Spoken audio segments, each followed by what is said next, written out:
Good evening. I am honored to join you here today, and I want to thank Prime Minister Manning, the people of Trinidad and Tobago for their generosity in hosting the 5th Summit of the Americas. And I want to extend my greetings to all the heads of state, many of whom I am meeting for the first time. All of us are extraordinarily excited to have this opportunity to visit this wonderful country. And as somebody who grew up on an island, I can tell you I feel right at home.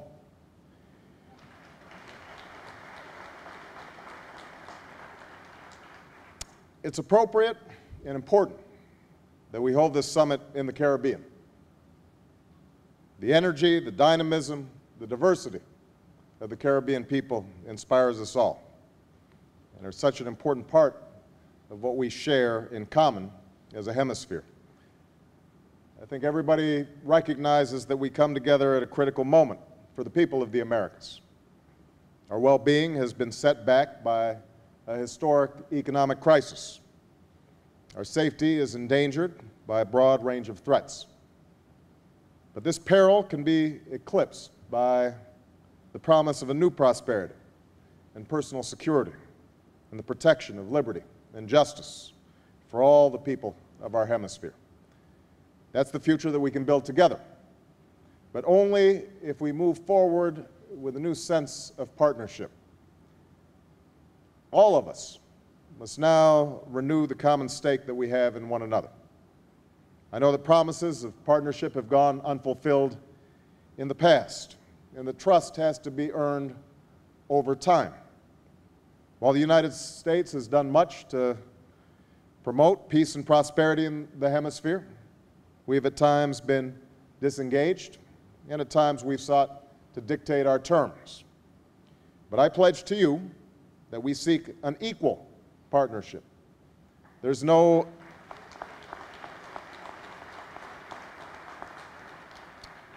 senior partner and junior partner in our relations. There's simply engagement based on mutual respect and common interests and shared values. So I'm here to launch a new chapter of engagement that will be sustained throughout my administration.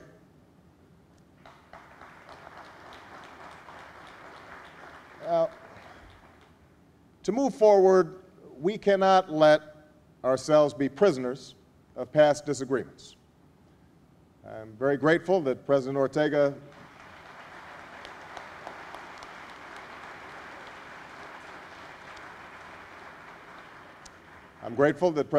did not blame me for things that happened when I was 3 months old.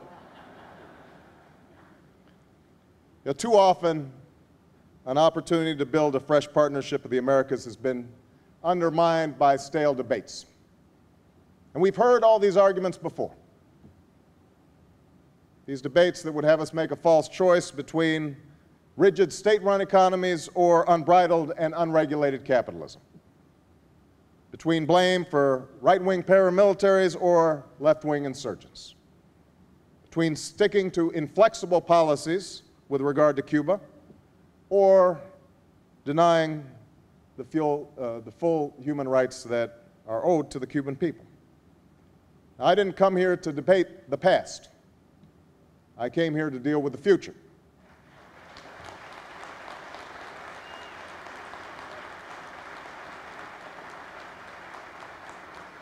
I believe, as some of our previous speakers have stated, that we must learn from history, but we can't be trapped by it.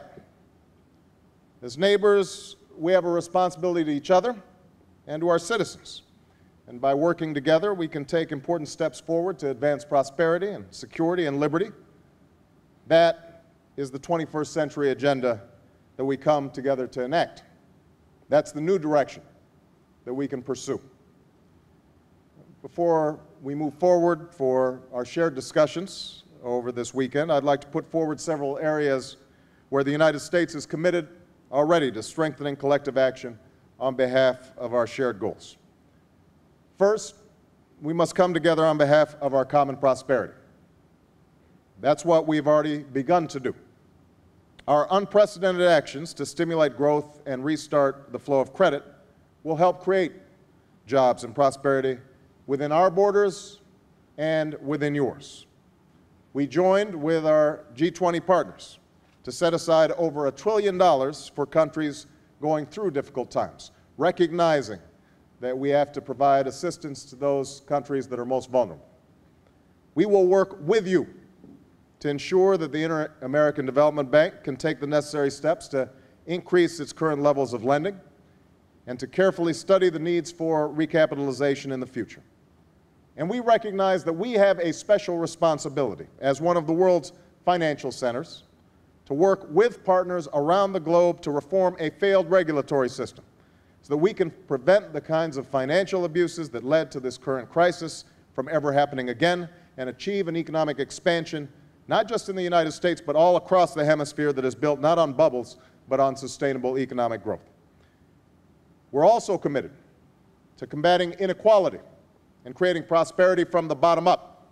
This is something that I've spoken about in the United States, and it's something that I believe applies across the region. I've asked Congress for $448 million in immediate assistance for those who have been hit hardest by the crisis beyond our borders. And today I'm pleased to announce a new microfinance growth fund for the hemisphere that can restart the lending that can power businesses and entrepreneurs in each and every country that's represented here. This is not charity. Let me be clear, this is not charity.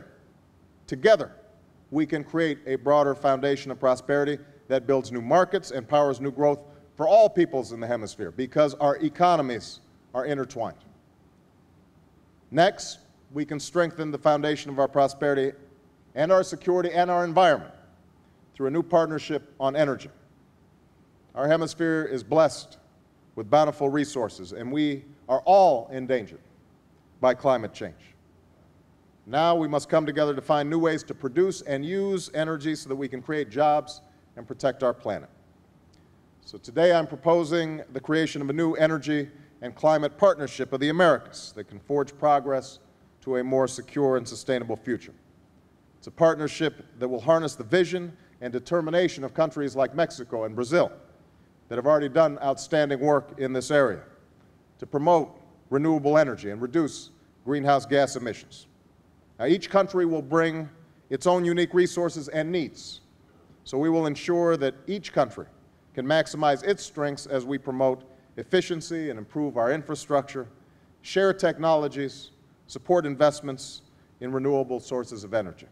And in doing so, we can create the jobs of the future, lower greenhouse gas emissions, and make this hemisphere a model for cooperation. The dangers of climate change are part of a broad range of threats to our citizens. So the third area where we must work together is to advance our common security. Today, too many people in the Americas live in fear. We must not tolerate violence and insecurity, no matter where it comes from. Children must be safe to play in the street, and families should never face the pain of a kidnapping. Policemen must be more powerful than kingpins, and judges must advance the rule of law. Illegal guns must not flow freely into criminal hands, and illegal drugs must not destroy lives and distort our economy. Yesterday, President Calderon of Mexico and I renewed our commitment to combat the dangers posed by drug cartels.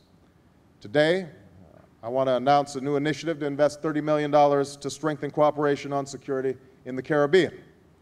And I have directed key members of my cabinet to build and sustain relations with their counterparts in the hemisphere to constantly adjust our tactics, to build upon best practices and develop new modes of cooperation, because the United States is a friend of every nation and person who seeks a future of security and dignity. And let me add that I recognize that the problem will not simply be solved by law enforcement if we're not also dealing with our responsibilities in the United States. And that's why we will take aggressive action to reduce our demand for drugs and to stop the flow of guns and bulk cash south across our borders.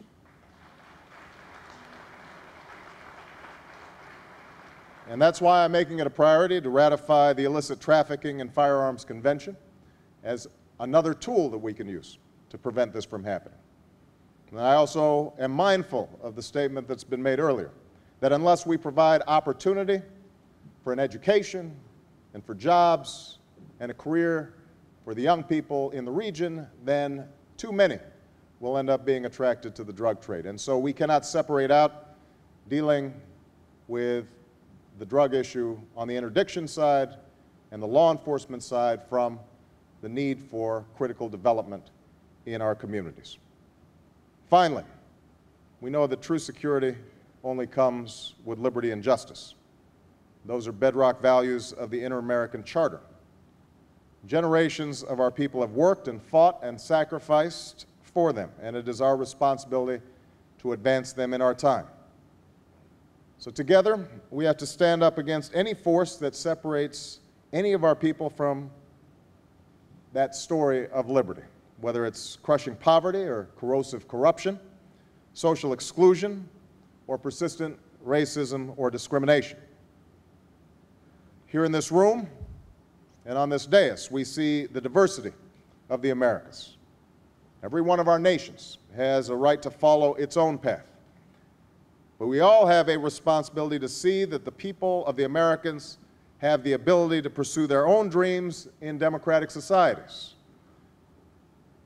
There's been several remarks directed at the issue of the relationship between the United States and Cuba. So let me address this. The United States seeks a new beginning with Cuba.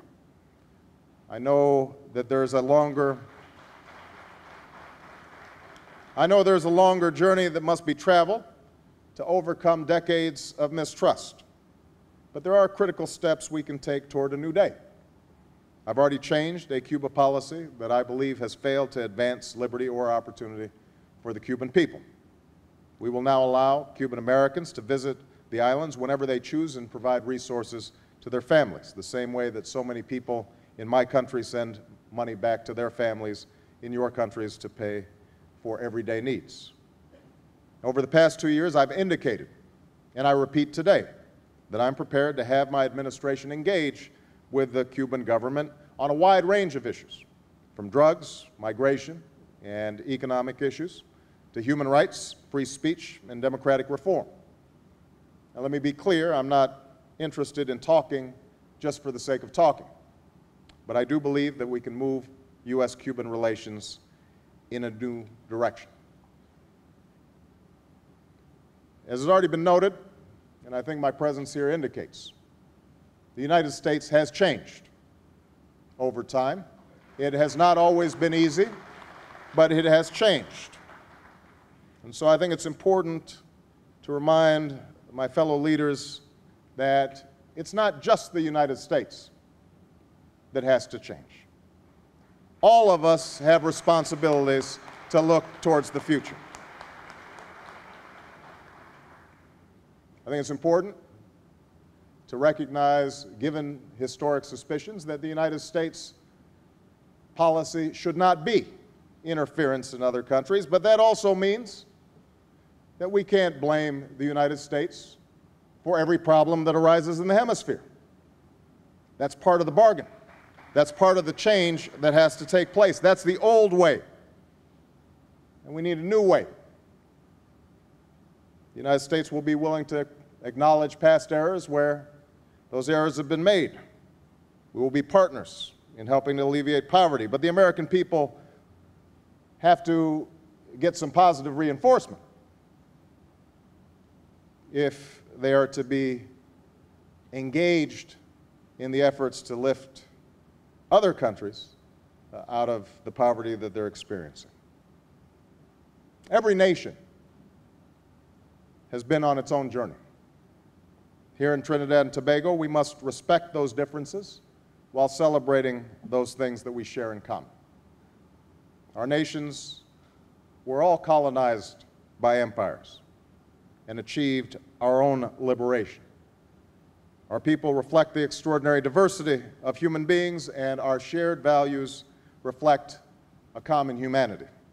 The universal desire to leave our children a world that is more prosperous and peaceful than the one that we inherited. So as we gather here let us remember that our success must be measured by the ability of people to live their dreams.